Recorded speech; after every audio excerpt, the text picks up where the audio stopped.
Selamat pagi Bapak dosen dan teman-teman sekalian. Terima kasih atas kesempatan yang sudah diberikan kepada kelompok kami.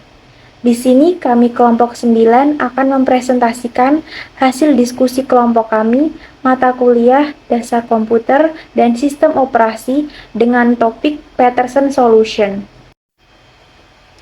Tetapi sebelum itu, perkenankan saya memperkenalkan beberapa anggota kelompok kami. Yang pertama ada Cecilia Ngumbe dengan NIM 098, yang kedua ada Maria Delviana dengan NIM 113, dan terakhir ada saya sendiri, Caroline Anastasia dengan NIM 124. Tetapi sebelum masuk ke dalam topik, di sini saya akan menjelaskan terlebih dahulu latar belakang dari Peterson Solution itu sendiri. Jadi latar belakang dari Peterson Solution itu yaitu cara komputer modern arsitektur melakukan instruksi bahasa mesin dasar dalam memuat dan menyimpan. Tidak ada jaminan bahwa Peterson Solution akan bekerja dengan benar pada arsitektur tersebut. Namun kami menyajikan solusi tersebut karena memberikan deskripsi algoritmik yang baik untuk memecahkan masalah bagian kritis dan menggambarkan beberapa kompleksitas yang terlibat dalam merancang perangkat lunak yang membahas persyaratan pengecualian timbal balik, kemajuan, dan menunggu terbatas. Selanjutnya adalah pengertian dari Peterson Solution. Peterson Solution adalah solusi berbasis perangkat lunak yang klasik untuk mengatasi masalah critical section, yakni memastikan bahwa dua proses tidak masuk ke dalam critical section mereka secara bersamaan. Selanjutnya, tujuan dari Peterson Solution.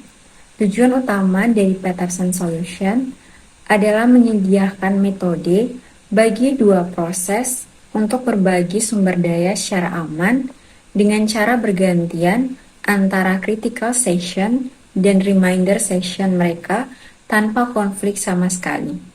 Solusi ini bertujuan untuk 1.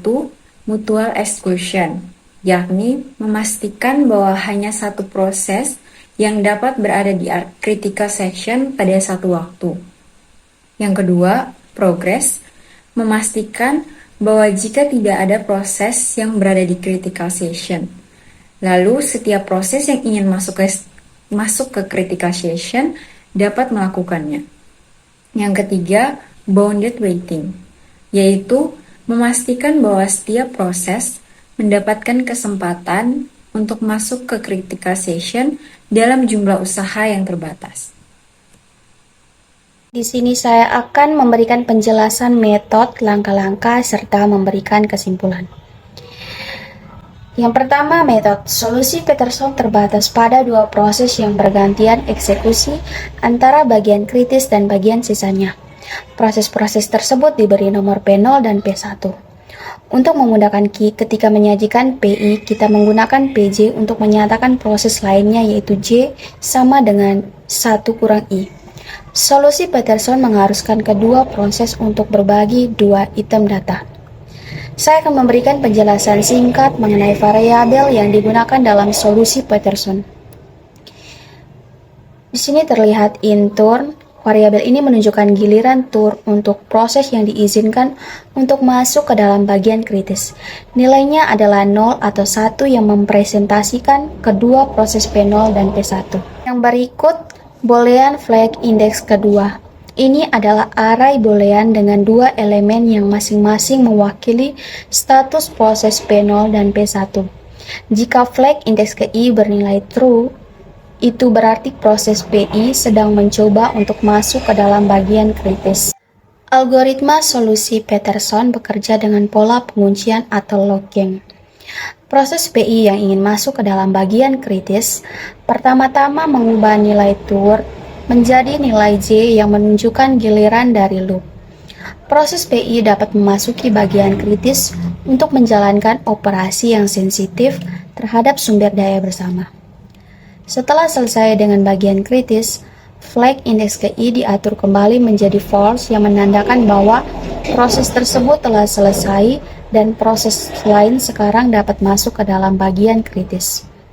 Nah, algoritma ini memastikan bahwa kedua proses berbagi sumber daya dengan aman, dan mencegah kemungkinan deadlock atau recondition dalam akses ke bagian kritis. Yang berikutnya terdapat 3 langkah. Tahap pertama yaitu entry section, tahap kedua waiting loop, tahap 3 dan 4 yaitu critical section dan exit section. Kesimpulan yang dapat kami ambil yaitu meskipun Peterson Solution memiliki keterbatasan pada sistem modern karena kemungkinan reorder instruksi oleh compiler atau prosesor, solusi ini tetap penting sebagai alat konseptual untuk memahami prinsip-prinsip sinkronisasi proses dan mutual exclusion dalam pemrograman konkuren. Solusi ini menyoroti pentingnya mekanisme sinkronisasi yang tepat dalam perangkat lunak untuk memastikan perilaku yang benar dan dapat diprediksi dalam lingkungan multi-threaded. Sekian video presentasi dari kelompok kami, kurang lebihnya mohon maaf. Terima kasih.